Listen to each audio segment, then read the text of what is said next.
Om Sai Ram. Welcome to Sai Samarpan channel. मैं हूं आपके साथ में विन्नी और आज मैं आपसे बात करने आई हूं कि साईं सच्चरित्र जी पढ़ना ज़रूरी क्यों है। आप सब जानते हैं कि साईं सच्चरित्र जी बाबा ने खुद अपने सेवक हिमांड पंत से लिखवाई थी। जो उनसे लिखवाई क्या थी, बाबा ने वो खुद ही लिखी थी, खुद साक्षात वहाँ पर खड़े होकर। क्योंकि हिमांड पंत जी ने कह दिया था बाबा से कि बाबा, मैं इस लायक ही नहीं हूँ कि मैं अपने बारे में नहीं लिख सकता, तो मैं आपके बारे में कहाँ से लिख पाऊँगा। मैं इतना बड़ा नहीं हूँ, मैं इतना बड़ा विद्वान नहीं हूँ कि मैं ऐसा कुछ कर पाऊँ। तो बाबा ने ये आशीर्वाद दिया था कि लिखोगे तुम और लिखवाऊँगा मैं, साक्षात वहाँ खड़ा होकर लिखवाऊँगा। और ये हुआ भी है। जिन जिन भक्तों ने साईं सच्चरित्र पढ़ी है उन्हें पता है कि हिमांड पंत जी ने लिखा ज़रूर है, लेकिन लिखवाने वाले बाबा थे। एक एक लीलाएं जो उसमें मेंशन है, जो एक एक कथाएं उसके अंदर हैं, वो साक्षात्कार हैं बाबा के। जो आज हम सुनते हैं या पढ़ते हैं ना, वो सब बाबा के साक्षात्कार हैं। साईं सच्चरित्र के अंदर जो 52 अध्याय हैं, उन 52 अध्यायों के अंदर बाबा ने अपने लीलाएं बताई गई हैं और बहुत सरल तरीके से, बहुत सरल भाषा में। आपको हर लैंग्वेज में साईं सच्चरित्र जी मिल जाएंगी और उसके अंदर जो बाबा ने भाषा का इस्तेमाल किया है वो बहुत सरल और बहुत साधारण किया है, जो हर किसी के समझ में बहुत आसानी से आ जाता है। तो साईं सच्चरित्र जी पढ़ना कोई बहुत कठिन नहीं, आप बहुत अच्छे से समझकर अनुवाद खुद से कर सकते हो, उनका अर्थ खुद से समझ सकते हो। क्योंकि जो हम डेली लैंग्वेज हम यूज़ करते हैं अपने रोज़ाना की ज़िंदगी में, बस उसी भाषा में बाबा ने सरल भाषा में उसे लिखा है, तो आप समझ सकते हो। और साईं सच्चरित्र जी पढ़ने में ना इतना लाभ है ना, इतना कुछ है वहाँ पर। वो ज़रूर दिखने में बहुत एक आसान सी और बहुत साधारण सी आपको एक किताब लगती है, लेकिन वो इतना पवित्र और इतना ज़्यादा शक्तिशाली ग्रंथ है ना कि जब आप पढ़ेंगे ना तो आपके जीवन में वही लीलाएं घटित होना शुरू हो जाएंगी, आपका जीवन संवर जाएगा। और मैं अब आपको बताऊंगी कि साईं सच्चरित्र जी पढ़ना ज़रूरी क्यों है। तो मैं वन बाय वन करके आपको बताऊंगी कि साईं सच्चरित्र जी पढ़ना ज़रूरी क्यों है। क्योंकि बहुत सारे लोगों के मन में डाउट होता है कि हम क्यों पढ़ रहे हैं और साईं सच्चरित्र जी है क्या। तो मैं आपको बता दूं, साईं सच्चरित्र जी एक पवित्र ग्रंथ है जो बाबा ने खुद स्वयं साक्षात्कार अपनी लीलाएं जो हैं वो उसमें लिखी है और अपने हिमांड पंत जो सेवक हैं उनसे लिखवाई हैं, खुद वहाँ पर साक्षात खड़े होकर। तो जो भी साईं सच्चरित्र पढ़ता है ना, बाबा ने खुद साईं सच्चरित्र के अध्यायों में मेंशन किया है कि जो भी साईं सच्चरित्र रोज़ पढ़ेगा या फिर हफ्ते में एक बार करेगा, साप्ताहिक पारायण करेगा या फिर हफ्ते में एक बार गुरुवार वाले दिन पढ़ेगा, तो उसके जीवन में खुशियाँ आएंगी आएंगी, निश्चित ही आएंगी। और जो भी उसकी परेशानियाँ हैं, जो भी कुछ उसके जीवन में चल रहा है ना, वो सब ख़त्म हो जाएगा। वो सब बाबा ख़त्म कर देंगे और आप सोच भी नहीं पाओगे कि लीला कैसे होती है ना। तो चलिए मैं बात करती हूँ one by one, step by step बात करूँगी टॉपिक के अनुसार कि हमें साईं सच्चरित्र क्यों पढ़ना है और क्यों ज़रूरी है। ठीक है, आप सबके मन में सवाल आता होगा। तो सबसे पहला है कि बाबा से मदद मांगने के लिए हम साईं सच्चरित्र क्यों पढ़ते हैं। बाबा से मदद मांगने के लिए। और आप कहोगे कि मदद कैसी, तो आप सभी जानते हैं कि हम जब भी परेशान होते हैं अपने जीवन में, हम जब भी दुखी होते हैं ना, तो हमें किसी की मदद की ज़रूरत पड़ती है। तो हमें बाबा से मदद की ज़रूरत पड़ती है। और जब हम बाबा से मदद मांगने जाते हैं तो हम कैसे मांगेंगे, ज़रिया क्या है। क्योंकि जब हम स्कूल जाते हैं तो अगर हमें प्रिंसिपल से मिलना हो तो हम क्या करेंगे, सबसे पहले क्लास टीचर के पास जाएंगे या फिर स्कूल के किसी स्टाफ के पास जाएंगे ना, तभी तो वो हमें वहाँ से कनेक्ट करवाएगा, प्रिंसिपल के पास लेके जाएगा ना। हमें डायरेक्ट प्रिंसिपल के पास जाने का मौका नहीं मिलेगा। छोटे मोटे स्कूल्स की बात नहीं कर रही मैं, बड़े बड़े स्कूल्स की बात कर रही हूँ कि जहाँ पर आपको किसी प्रिंसिपल से या किसी बड़े अधिकारी से मिलना है तो आपको किसी ना किसी को माध्यम या मीडिएटर बनाना होगा, तब जाकर आप उनसे मिल सकते हैं, आप अपनी बात उनके आगे रख सकते हैं, है ना। तो इसी तरीके से बाबा के साथ है कि अगर हमें बाबा तक पहुंचना है, बाबा से मदद चाहिए, तो हमें साईं सच्चरित्र का हमें जो है मदद लेनी होगी। साईं सच्चरित्र को हमें माध्यम बनाना होगा, वो ज़रिया बनाना होगा। क्योंकि बाबा ने खुद वो ज़रिया बनाया है कि आप अपने जो सवाल हैं, जो आपके जो भी मन में शंकाएं हैं, जो भी मदद है, वो आप बाबा से मांग सकते हो साईं सच्चरित्र के द्वारा। आपके मन में कभी भी कोई भी सवाल होगा ना, तो उसका उत्तर आपको साईं सच्चरित्र के अंदर मिल जाएगा। आप कभी भी सवाल लेकर, कोई भी सवाल लेकर, कभी भी कोई शंका लेकर ना आप साईं सच्चरित्र का कोई भी अध्याय पढ़ना, आपकी शंका दूर हो जाएगी और आपको तुरंत जवाब भी मिलेगा। आप कभी करके देखना और आप कभी भी ना ये महसूस करोगे कि बाबा आपके पास हैं, बाबा आपके साथ हैं। आप महसूस करोगे क्योंकि साईं सच्चरित्र के अंदर बाबा विराजित हैं, बाबा का आशीर्वाद विराजित है। और दूसरा कि साईं सच्चरित्र पढ़ना ज़रूरी क्यों है, तो दूसरा ये है कि जब आप बाबा से कनेक्टेड होते हो तो आप ध्यान करते हो, बाबा का ध्यान करते हो, बाबा से बात करते हो। जब भी आपको बाबा से बात करनी होती है ना, जब भी आपको लग रहा है कि बाबा से बात करनी है, तो वही बात आ गई ना, ज़रिया। ज़रिया क्या है? साईं सच्चरित्र जी। जब आप किसी ज़रिए से बात करते हैं ना बाबा से, तो बाबा बहुत जल्दी आपकी सुनते हैं।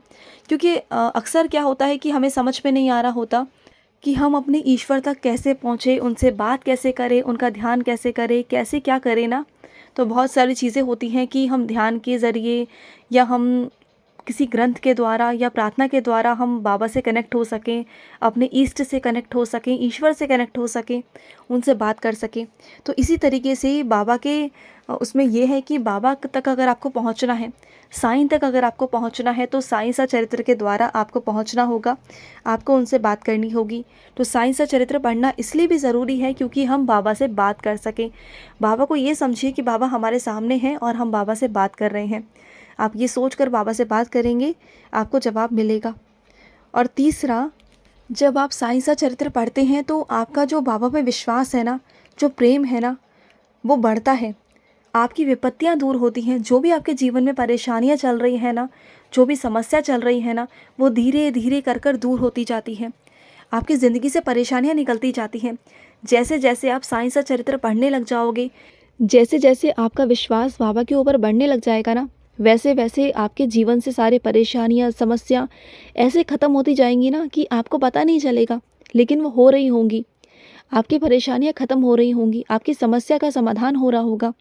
तो साईं सच्चरित्र में वो शक्ति है, वो ताकत है कि अगर आप साईं सच्चरित्र पढ़ रहे हो ना, तो डेफिनेटली आपकी समस्या का समाधान वहाँ से निकल जाएगा, डेफिनेटली निकलेगा। और अब बात करूँगी फोर्थ पॉइंट के बारे में। जब भी आप साईं सच्चरित्र पढ़ रहे होते हो तो आप बाबा पर पूरी तरीके से समर्पित हो जाते हो। आप बाबा को ये विश्वास दिलाते हो कि बाबा, मैं आप में लीन हो चुका हूँ, आप में इतना विश्वास करने लगा हूँ, मैं आप में ही हूँ, आप मेरे हो, मैं आपका हूँ और मैं आप में समर्पित हो चुका हूँ। आपके चरणों में मैंने अपने आप को नछावर कर दिया है बाबा, अब आप जानो और आप देखो, मुझे नहीं मालूम। तो इस तरीके से अगर आप साईं सच्चरित्र पढ़ोगे ना समर्पित होके, तो बाबा अवश्य ही आएंगे, विवश हो जाएंगे आपके पास आने के लिए। और बाबा को आपकी समस्या का समाधान करना ही होगा, कैसे भी करना होगा और बाबा करेंगे। बाबा आपको उस मझधार से बाहर निकाल देंगे। जब आप पूरी तरीके से बाबा के ऊपर समर्पित हो जाते हो ना, कि बाबा आपको वहाँ से कैसे ना कैसे करके वहाँ से बाहर निकाल लेते हैं और आप बाबा में इस तरीके से लीन हो जाते हो ना, जैसे नदी का पानी जाकर समुद्र में लीन हो जाता है ना, फिर वो पता नहीं चलता कि वो समुद्र का पानी है कि नदी का पानी है। तो बस इसी तरीके से आप बाबा में लीन हो जाते हो, आप बाबा में एक हो जाते हो। आपकी आत्मा बाबा के चरणों में समर्पित हो जाती है पूरी तरह से, पूरे विश्वास के साथ, दृढ़ विश्वास के साथ। और पांचवा पॉइंट, जब आप रोज़ाना साईं सच्चरित्र पढ़ते हो ना, तो आप रोज़ की अलाओं बलाओं से, चीज़ों से दूर रहते हो। जब आप साईं सच्चरित्र पढ़ते हो या फिर सुनते हो, सुनना और पढ़ना एक ही बात है। मैं आपको बता दूं, जो लोग पढ़ नहीं सकते वो सुन सकते हैं। आप सुन सकते हो, आपको कोई दिक्कत नहीं। बात सिर्फ शब्दों की है।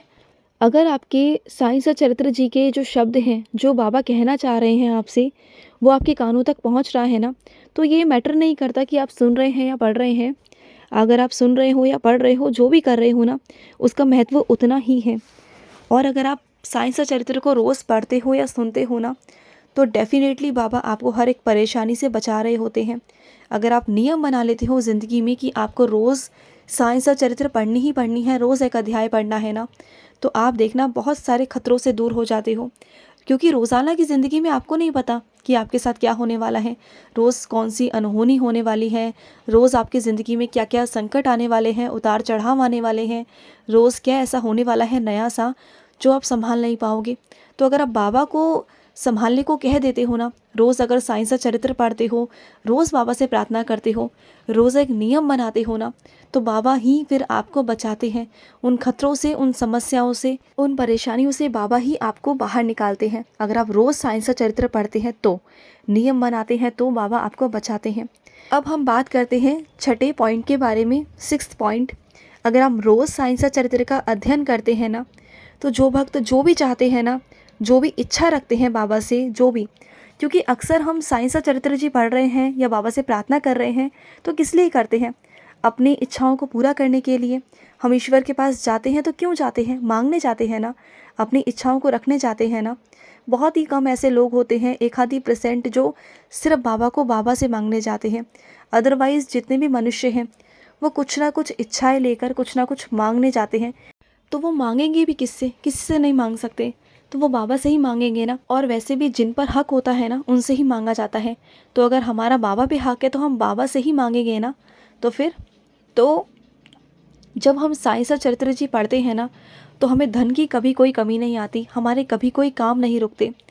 हमें जो धन की कामना है ना, और धन की कामना करना कोई बुरी बात नहीं, क्योंकि अगर हम इस धरती पे रहते हैं ना, तो इस धरती पर जीवन व्यतीत करने के लिए ये प्रैक्टिकल सी बात है, हमें धन की आवश्यकता है। अगर कोई ये कहे ना कि उसे धन की आवश्यकता है ही नहीं, तो इसका मतलब वो दुनिया जी ही नहीं रहा, वो ज़िंदगी जी नहीं रहा। क्योंकि ज़िंदगी जीने के लिए धन की आवश्यकता होती ही होती है। क्योंकि अगर आप आज एक सेवा भी करने जाओगे, अन्नदान भी करने जाओगे ना, तो वहाँ भी आपको पैसों की ज़रूरत तो पड़ेगी ना। बिना पैसों के आप कुछ नहीं कर पाओगे, सेवा भी नहीं कर पाओगे। आपको किसी को कुछ खिलाना है, कुछ पिलाना है या पानी भी देना है ना, तो वो खरीद के ही देना पड़ता है। तो पैसों की कामना तो करना कोई बुरी बात नहीं। और जो साईं सा चरित्र पढ़ते हैं ना, उनके पास धन की कभी कोई कमी नहीं आती, उनका काम कभी नहीं रुकता। जो वो चाहते हैं उन्हें प्राप्त होता है। और जो सच्चा व्यापारी होता है ना, जो ईमानदारी से अपना व्यापार कर रहा होता है ना, बाबा उसका साथ देते हैं और बाबा उसकी काम में बढ़ोतरी करवाते हैं, उसके व्यापार में बढ़ोतरी होती है, उसकी ज़िंदगी में आगे से आगे वो बढ़ता जाता है, तरक्की करता जाता है। बात ईमानदारी की और सच्चे व्यापारी की मैं कर रही हूँ, ना कि कोई बेईमानी से अगर कर रहा है, 2 नंबर का कोई काम कर रहा है, कुछ गलत रास्ते पे जा रहा है ना, तो वो कभी भी सफल नहीं हो सकता। बाबा कभी भी उसका साथ नहीं देते, कभी भी नहीं देते। तो जो अच्छे राह पे चल रहा है ना, सच्चे राह पे, उनके साथ बाबा डेफिनेटली होते हैं, हमेशा होते हैं। उन्हें आगे से आगे बाबा बढ़ाते हैं। अब आते हैं 7th पॉइंट पर। जब हम साईं सा चरित्र पढ़ते हैं ना, तो हमें सम्मान पूर्वक आगे बढ़ने को मौका मिलता है। हम ज़िंदगी में आगे बढ़ते हैं, हमें इज़्ज़त मिलती है, हमें मान सम्मान मिलता है, हमें मौके मिलते हैं, अवसर मिलते हैं। और बाबा हमारी अज्ञानता को दूर करते हैं। जो भी हम अज्ञानता में फंसे होते हैं ना, जो वहम में, अंधविश्वास में, इन सब चीज़ों में फंसे होते हैं ना, उन सब चीज़ों से हमें बाबा दूर कर कर हमें ज्ञान की प्राप्ति करते हैं। हमें ज्ञान मिलता है, हमें एक ऐसा ज्ञान मिलता है जिससे हम अपने मन को, अपने चीज़ों को ईश्वर में लगा सकें, हम वहमों से दूर निकल सकें, अंधविश्वासों से बच सकें, लोगों से सावधान हो सकें, ढोंगी लोगों से बच सकें।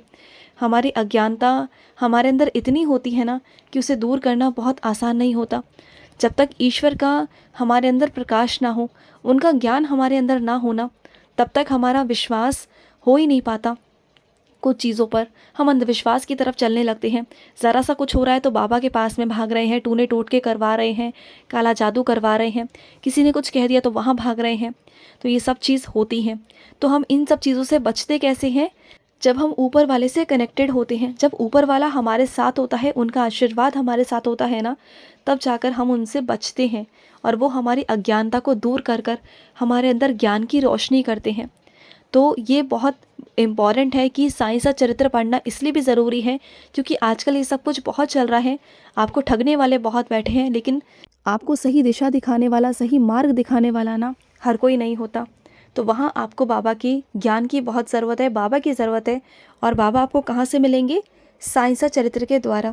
अब बात करते हैं 8वें टॉपिक के बारे में। जब आप साईं सा चरित्र पढ़ते हैं ना, तो आपका मन एकाग्र होता है। जब आप अध्याय पढ़ते हैं ना, तो आपको बाबा की असीम खुशियाँ प्राप्त होती हैं, आपका मन एकचित होता है। आप कभी नोटिस करना कि आपका मन बहुत चंचल होगा शुरुआती दौर में। जब भी आप पढ़ने बैठोगे तो आपका दिमाग, आपका मन कहीं और ही होगा। आप पढ़ रहे होगे लेकिन आपका मन कहीं और होगा, आपका मन चंचलता की तरफ भाग रहा होगा, कभी इधर कभी उधर। तो धीरे धीरे कर कर आपके मन में एकाग्रता होनी शुरू हो जाएगी। आपको रुचि आना शुरू हो जाएगी। आपको ऐसा महसूस होगा कि हाँ, आप बाबा की लीलाओं को महसूस कर रहे हो। फिर आपको धीरे धीरे ऐसा लगेगा कि जो दृश्य आप पढ़ रहे हो ना, वो दृश्य आपके सामने आ रहा है, आपके सामने घटित हो रहा है। आप धीरे धीरे एकाग्र होना शुरू हो जाओगे, आपका ध्यान लगना शुरू हो जाएगा, आपका मन एकचित्त होना शुरू हो जाएगा, स्थिर हो जाएगा। आप बाबा की असीम कृपा प्राप्त करोगे, असीम खुशियाँ प्राप्त करोगे आप। आपके मन में जब सुकून आ जाएगा ना, तो ज़िंदगी में सुकून से बढ़कर और है ही क्या, खुशी से बढ़कर है ही क्या। तो वो आपके जीवन में सुकून शांति आएगी। अब बात करते हैं 9वें पॉइंट के बारे में।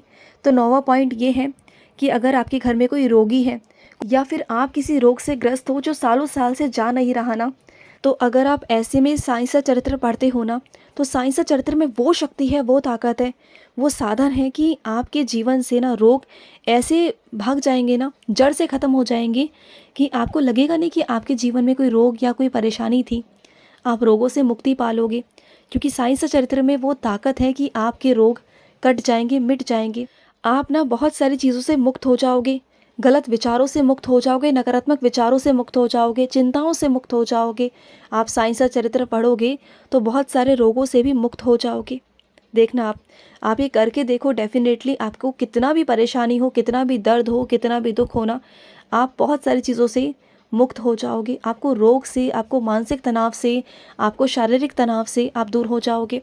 अगर आपके घर में कोई मानसिक तनाव का व्यक्ति है, जो बहुत मानसिक तनाव लेता है, चिंता करता है, परेशान रहता है, या फिर मानसिक रोगी है, शारीरिक रोगी है, तो उसे साईं सा चरित्र पढ़कर ज़रूर सुनाएं, या फिर उसे साईं सा चरित्र अगर वो पढ़ सकता है तो उसे पढ़ने के लिए बोलें। देखना कि वो बहुत जल्दी ठीक हो जाएगा। बाबा की कृपा होती ही ऐसी है, बाबा की लीला होगी ऐसी कि वो कुछ ही दिनों के अंदर वो ठीक हो जाएगा। अब बात करते हैं 10वें टॉपिक के बारे में। 10वां टॉपिक ये है कि अगर आप बाबा की कहानियाँ सुनते हैं, जो बाबा की कथाएं हैं, अगर आप वो सुनते हैं ना, तो आपको जीवन में प्रोत्साहन मिलता है, उत्साह मिलता है आगे बढ़ने का। आपको सवालों के जवाब मिलते हैं। आपके बहुत सारे सवालों के जवाब ऐसे होते हैं जो ना आप दे पा रहे होते हो और ना आपको दुनिया से कहीं मिल पा रहे होते हैं। जिसे कहते हैं ना संतुष्टता वाला जवाब जो हमें मिलना चाहिए, वो हमें कहीं से मिल नहीं पा रहा होता। कभी कभी आप नोटिस करना कि आपके मन में इतनी खलबली, इतना परेशानी होगी, इतने सवाल होंगे ना, जिससे भी आप पूछोगे ना तो आपको वो आंसर नहीं मिल रहा होगा जो आप सुनना चाह रहे होंगे। तो वो सही आंसर आपको बाबा ही देंगे। आपको जवाब भी मिलेगा और आपको रास्ते भी मिलेंगे। आपको बाबा सही मार्ग दिखाएंगे, क्योंकि इस दुनिया में हर कोई आपको सही मार्ग तो नहीं दिखा सकता, आपको सही दिशा नहीं दिखा सकता। आपका ऊपर वाला ही है, आपका ईश्वर ही है जो आपको समझ करना, आपको सही दिशा, आपको सही रास्ते दिखा सकता है। तो अगर आप साईं सा चरित्र रोज़ पढ़ते हैं तो उनकी कथाओं से बाबा आपको इतना प्रोत्साहन देते हैं, इतना उत्साह आपके अंदर भरते हैं, इतनी मजबूती भरते हैं, इतना दृढ़ विश्वास भरते हैं ना कि आपके अंदर वो मजबूती, वो हिम्मत, वो ताकत आती है जिनके भरोसे हम आगे बढ़ सकें अपने जीवन में। कहते हैं ना, डूबते को तिनके का सहारा, बस वही है कि वो सहारा बाबा आपका बनते हैं। जब आप डूब रहे होते हो ना, तो बाबा आपको हाथ लगाकर बचाते हैं, बाबा आपको डूबने से बचाते हैं। तो इसलिए साईं सा चरित्र पढ़ना बहुत बहुत ज़रूरी है। अब बात करेंगे हम 11वें पॉइंट के बारे में। तो अगर हम पूरी तरीके से बाबा के चरणों में समर्पित हो जाते हैं, संपूर्ण तरीके से हम अपनी सारी चिंताएं, सारी परेशानियां, सारे दुख, दर्द, रोग, सब कुछ बाबा पे छोड़ देते हैं पूरी तरीके से कि बाबा जो हैं बस आप हैं और आपको सब कुछ सौंप दिया है, अब आप जानो और आपका काम जाने, हमें कुछ नहीं पता, हमें कुछ भी नहीं पता, आप देखो, आपको करना है। मेरे घर में शादी है, आपको देखना है। मेरे घर में कोई बीमार है तो आपको देखना है। मेरे घर में राशन नहीं है तो आपको देखना है। मेरा बच्चा बीमार है तो आपको देखना है। मेरे घर में बच्चे पढ़ाई नहीं करते तो वो भी आपको देखना है। आपको हंसी आएगी, लेकिन मैं आपको बता दूं, अगर आप ये भी कहेंगे ना कि बाबा आज मेरी तबीयत ख़राब है, मुझसे नहीं हो रहा कोई काम वाम, ना कोई झाड़ू पोछा हो रहा है, ना खाना बन रहा है, ना कोई काम हो रहा है, आप बोल के देखिए बाबा से, आपको हंसी आएगी। वो भी काम बाबा करवा देंगे आपका, आप देख लेना। कोई ना कोई ज़रिया भेज देंगे कि आपका काम हो जाएगा। बहुत हंसी वाली बातें हैं, छोटी छोटी बातें हैं, लेकिन जब आप पूरी तरीके से बाबा पर समर्पित हो जाते हैं ना, विश्वास करते हैं, उनके चरणों पर अपने आप को छोड़ देंगे ना, तो डेफिनेटली बाबा आपकी सारी इच्छाओं को, आपके सारे कामों को बाबा खुद स्वयं आकर पूरा करते हैं। बस वहाँ पर क्या कमी आती है? विश्वास की कि कई सालों से तो बाबा की कोई पूजा आराधना कर रहा है लेकिन उसे फल नहीं मिल रहा। लेकिन आप कभी ये नहीं देखते कि उसकी भावनाएं क्या हैं, वो किस भावना से बाबा के आगे पूजा पाठ करता है, क्या मांग रहा है बाबा से, उसके मन में खोट है कि क्या है, आप नहीं जानते हो। लेकिन अगर आप सच्चे मन से, दिल से बाबा पर पूरा अपना दृढ़ विश्वास रखकर बाबा पर अपनी सारी चीज़ें छोड़ देते हो ना, उनके चरणों में समर्पित हो जाते हो ना कि बाबा तेरे सिवा मेरा कोई नहीं, मुझे कोई देखने वाला नहीं, मुझे कोई समझने वाला नहीं, मुझे कोई आगे बढ़ाने वाला नहीं, कोई मेरा हाथ पकड़ने वाला नहीं, तो बाबा ज़रूर ज़रूर आपके पास आएंगे और आपका साथ भी देंगे और आपका हाथ भी थामेंगे और आपको सही रास्ता भी दिखाएंगे। आप ये करके देखना और ये साईं सा चरित्र के माध्यम से ही होगा। आप साईं सा चरित्र रोज़ पढ़िए, रोज़ एक अध्याय पढ़िए, समय निकालिए। अध्याय ज़्यादा बड़े नहीं हैं, 10 या 15 मिनट के हैं, आप पढ़िए। और आप चाहें तो साप्ताहिक पारायण भी कर सकते हैं, आपको जैसा ठीक लगे आप वैसा करें। अगर आप नहीं पढ़ पा रहे हैं पूरा अध्याय तो एक पन्ना ही पढ़ें, धीरे धीरे कर कर एक एक पन्ना पढ़ें, अपना समय बढ़ाएं और देखना कि आपके जीवन में ऐसे ऐसे लीलाएं होंगी, ऐसे ऐसी चीज़ें बदलेंगी ना कि आपको खुद समझ नहीं आएगा कि ये कैसे हो रहा है, ये क्या हो रहा है। तो साईं सा चरित्र पढ़ना इसलिए बहुत बहुत ज़रूरी है।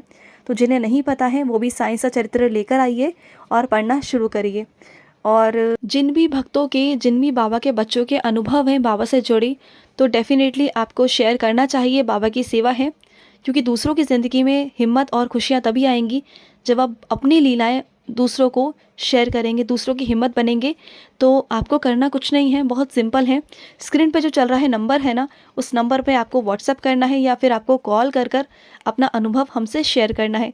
इतना तो आप कर ही सकते हैं ना, अपने इतनी भाग दौड़ बड़ी वाली ज़िंदगी में से थोड़ा वक्त आप बाबा के लिए निकाल सकते हैं ना। जब बाबा आपके लिए वक्त निकालते हैं तो क्या आप बाबा के बच्चों के लिए वक्त नहीं निकाल सकते? तो अपना वक्त ज़रूर निकालें, अपना कीमती वक्त 10 मिनट ज़रूर निकालें और अपने अनुभव ज़रूर शेयर करें।